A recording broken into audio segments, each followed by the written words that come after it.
let's get this out in the open. I'm not saying that PSVR is bad or dead, or VR is bad or dead. I just want to identify my personal reasons for getting rid of VR and how these problems could be bottlenecking PSVR and VR in general. And I also want to attempt to look for what I think would be solutions. And also, I think it's valuable, at least for me, it would have been valuable when I was looking for PSVR, for people to, look at this and say, oh, I kind of relate to this guy. Yeah, maybe PSVR isn't for me. But before we dive right in, guys, we hit 200 subs. That is fantastic. Thank you so much. We'd love to continue the growth. We are doing a giveaway every 10 subscribers, which is like a lot. We're giving away a Steam code. You can, there should be a thumbnail thing that pops up, but you can also check out our video channel page. Also, if you can share this, that'd be insane, and a like would be super great. But let us jump into it. I want to start with my personal history of the VR headsets that I have owned, the VR headsets that I have used, just kind of all in all. So actually, my current gaming PC I built for the purpose of buying an Oculus DK1 in 2013, and that's what I did. I mean, obviously, basically every part in this PC has been replaced at this point, or upgraded substantially. But yeah, I built a PC for an Oculus DK1, got the Oculus DK1, and I used it more or less until the Oculus DK2 came out, in which case I sold my Oculus DK1, acquired an Oculus DK2, and used that up until relatively close before the launch of the actual Oculus. And then I sold it, said because I was more or less collecting most of what I had invested into it at this point. And I was telling myself, I'll wait for a reasonable price and then I'll dive into the consumer experience. And those two kits were actually fairly successful. I mean, I owned them combined for, a couple years. So it was very hard to blame the hardware because the software was so janky back in those days. Most of the games didn't even have locomotion, and the DK1 you couldn't lean. There wasn't a camera, so yeah, things would happen. You would get motion sick or whatever. Jeremy on Cohesive Friendship Unit, he actually threw up using my DK2, and this was in a 5-minute period. He put it, he had used it before, and he put it on, and within 5 minutes he was throwing up. So yeah, I mean, there was definitely janky software. Developers, we hadn't figured out how to locomote yet. There were performance issues. It was a whole thing. Anyways, then as far as consumer VR goes, I've used the Oculus several times throughout the years. I used it with the Xbox One controller pretty much when it first launched, and then I used it a few more times with the touch controllers, which are super sick. Then I have used a Vive, not a Vive Pro, just regular Vive, several times in full room scale. Maybe not the full, 10 by 10 meters or whatever, but I could walk around. I could take multiple steps in either direction, which was awesome. That was super immersive. That was a really cool, awesome experience. This was when it was fairly new. So yeah, I've been around the block, and I had my eye on PSVR, mostly because it was fairly cheap, and Sony was really packing the software. I mean, Tetris Effect, Moss, which I guess is on PC now, Astrobot, these are all really, really good polished VR experiences and not janky demos that I was kind of used to. So I got the PSVR bundle for $200, with Astrobot and Moss, and I already had Tetris Effect. So that's a really strong like catalog. That's like arguably 3 of the best VR games that exist. So I was, you know, ready to go. And just before you guys leave, just this, yeah, I'm going to talk about motion sickness. I did not return it exclusively because of motion sickness. I'll get into it, but that is not like I kept you guys hanging just to say, oh, I got sick. But yes, I got sick. And like I said, I've had trouble with VR sickness in the past. And like Jeremy, he's thrown up with my DK2. I have just generally, I get motion sick. I get it. I can't like read on a plane. I get sick. I have to take Dramamine to go on a train. I can only play certain games on the train, and even then it's for a very limited time. I actually can't even watch Netflix on a train. And driving, just forget, I can't look at my phone at all. Like even for like less than a minute, it'll start to hit. And this is like, I've tried to condition myself. I take the trolley to work. I like force myself to read on the trolley only because I know it's a set increment amount of time and it's like a goal. And it hasn't gotten better for me. So I assume that I am beyond traditional training on that type of motion sick, but that is essentially the opposite type of motion sick of VR motion sick, which is where you're not actually moving, but your brain thinks you are. So, or your brain's like, you're not moving, but your eyes are saying, oh, yes, we are moving. And that's where the issue comes. So I tried to push through it, and I told myself, there was a very generous return policy on this. I'm going to play every day for at least 30 minutes or until I get sick. So like, I'm not going to push myself. And see where it goes from there. Moss immediately made me sick. And Moss is a fairly tame game. Immediately was sick. Tetris Effect even made me sick. And that is like pretty basic stuff. So then I did the IPD stuff. I covered up all reflective surfaces. I covered up all the windows. There were no mirrors. There was no nothing. I did all the settings, all the configurations. And eventually, after like 30 minutes a day for 3 weeks, I eventually got to be able to basically play Tetris with no issues for like up to an hour. And then I would tend to stop. But I would try other games, instant motion sickness. And I would go back to Moss. It would still make me sick. I was a little better at it, but it would still make me sick. So then I started like really paying attention, like why am I getting sick? And I think the reason I wasn't getting as sick with Tetris is because it's pretty dark a lot of times, and things are moving around enough that it's kind of hard to notice like micro stutters. But the tracking, this is no secret, the tracking on PSVR is not a perfect entity. It's very, very flawed, but it's quote good enough. And yeah, I would say it is good enough, except there are like, at least for me, and again, I did everything I possibly could. There were small tremors, like very small. It was only like when I was trying to diagnose this, it was when I was playing Moss or doing like a YouTube video, and I was really like focusing, and I would notice like my head was shaking, and that's when I would get sick, but not a lot. It was literally like extremely small shakes. And then it was that in a combination of what I think were frame drops that ultimately killed it. Like a judder, a jolt, and like the frame rate would make me kind of lurch a little. So there we go. Yeah, it made me sick, and I tried. And I'm sure I'm not the only one. And that right off the bat is a problem. Like at the end of the day, and I've been championing on Cohesive Friendship Unit. I'm always the one who's like, oh, don't worry, we'll get over being sick.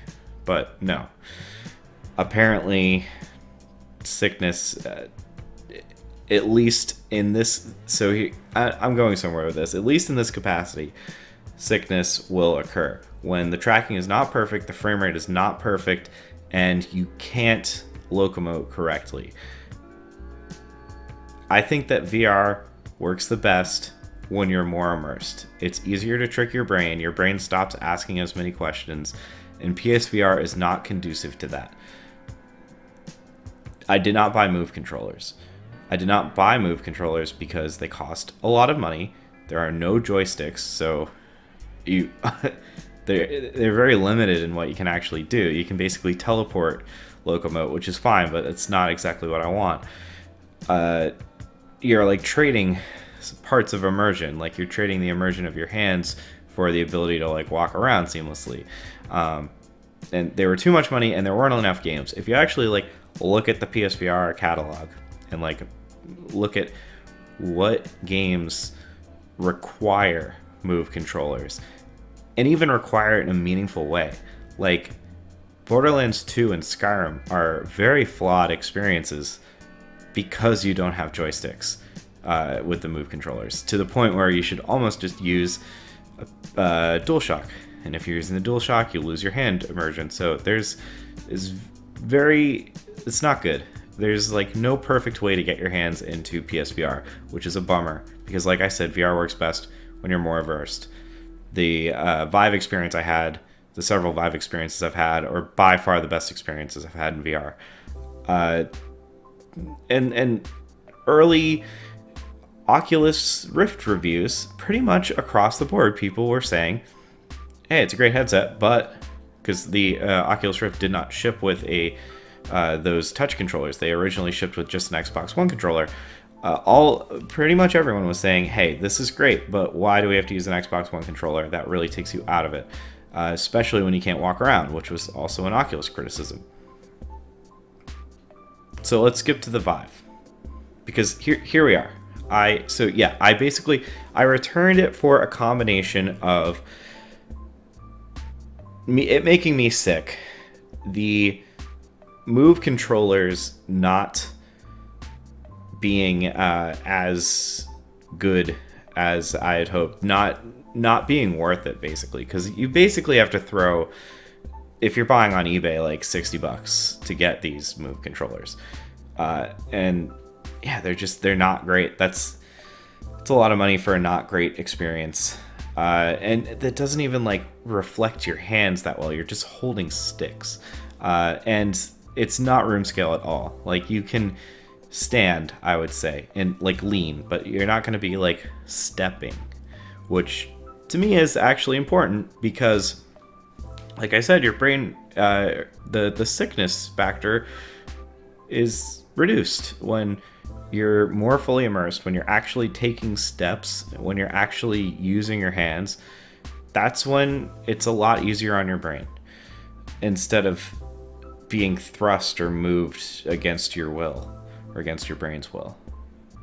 So yeah, it was a combination of it making me sick and it limiting itself on the immersion factor through, I guess you could call them cost limitations, but the Move controllers and the play space. So let's skip to the Vive. I said a few times that this is by far the best experience. Also the most expensive, which is part of the reason I don't own one. But it's basically perfect, especially from what I've seen with the Knuckles controllers. It's like a dream come true. You have a good controller that can give you great hand presence. You have great precision tracking. It is by far the best tracking you can get if you set things up right. And it has amazing room scale. All of these combined, I've played a lot of Vive straight, and my brain has never even thought of being sick.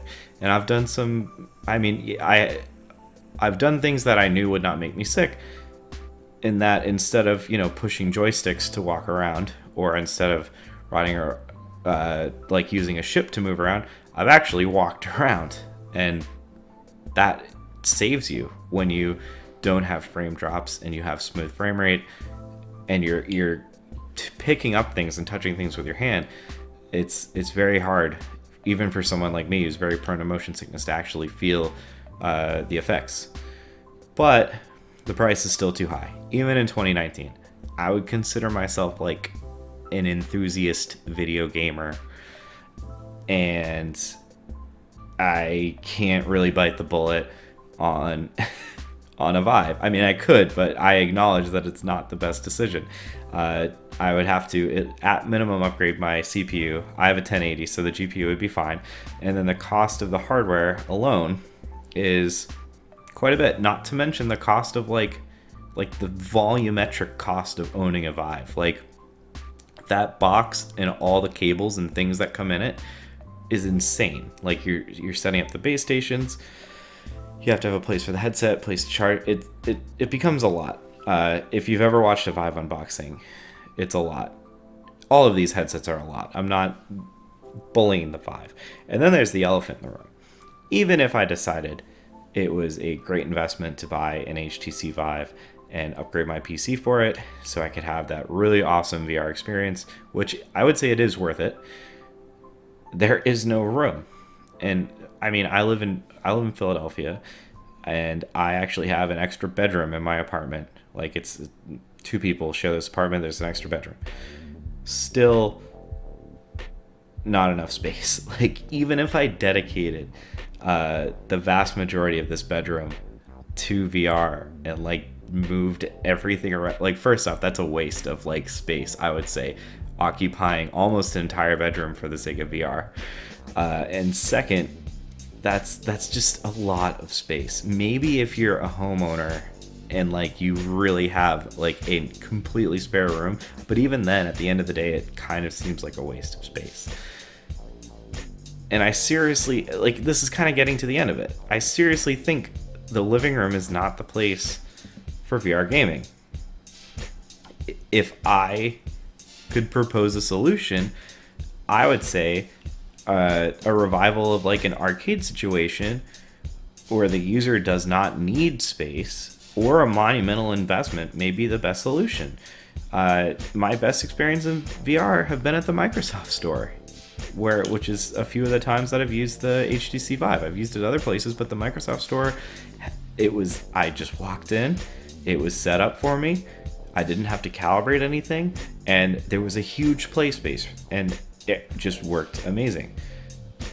I've only heard great things from my friends who have gone to those dedicated VR spaces, where not the shitty mall stuff, where you sit on like a roller coaster in like the middle of the mall, like warehouses essentially, that you go with a friend and you solve puzzles and you do shooting experiences, and you actually get to work together with the person right next to you, except you're both in this like really cool VR environment doing something really cool, and it doesn't feel like you're standing in a factory in New York City at all.